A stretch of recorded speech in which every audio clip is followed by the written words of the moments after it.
नमस्कार विद्यार्थी मित्रांनो, दार्शनिक IASच्या प्लॅटफॉर्मवर तुमचं स्वागत आहे. मी अक्षय कदम. मी गेली 9 वर्षे UPSCच्या विद्यार्थ्यांना कोचिंग करतो आणि UPSCमध्ये इथिक्स, इंटिग्रिटी आणि ॲप्टिट्यूड हा जनरल स्टडीज पेपर 4 आणि एसे या 2 विषयांचं मी विद्यार्थ्यांना मार्गदर्शन करतो. आणि गेली 5 वर्षे मी दिल्ली आणि भारतातील वेगवेगळ्या इन्स्टिट्यूट्समध्ये जाऊन या दोन्ही सब्जेक्ट्सचं कोचिंग करत आहे. आणि आता राज्यसेवा मुख्य परीक्षेचा जो नवीन सिलेबस बदललेला आहे, जो डिस्क्रिप्टिव्ह सिलेबस आहे, त्याच्यामध्ये एसे आणि इथिक्स हे खूप महत्त्वाचे पेपर्स आहेत, ज्याच्यामध्ये 150-150 मार्क्स आरामात येऊ शकतात आणि ते गेम चेंजिंग सब्जेक्ट्स आहेत. तर या दोन्ही सब्जेक्ट्सचं वर मी सखोल चर्चासत्र, एक मोफत चर्चासत्र आयोजित केलेलं आहे.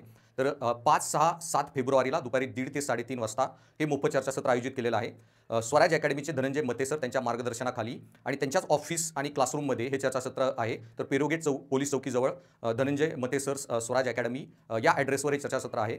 आणि या चर्चासत्रामध्ये मी जो नीतिशास्त्र, विश्वासार्हता आणि योग्यता हा जो पेपर आहे आणि निबंध लेखन या दोन्ही पेपरचा जो पूर्ण सिलेबस डिस्कस करणार आहे, त्याची सखोल चर्चा आणि त्याचा अभ्यास कसा करावा, त्याच्याबद्दल जे स्ट्रॅटेजी काय असाव्यात त्याचंही मार्गदर्शन तुमच्यासोबत करणार आहे. तर जरूर या चर्चासत्राचा फायदा आपण घ्यावा. धन्यवाद.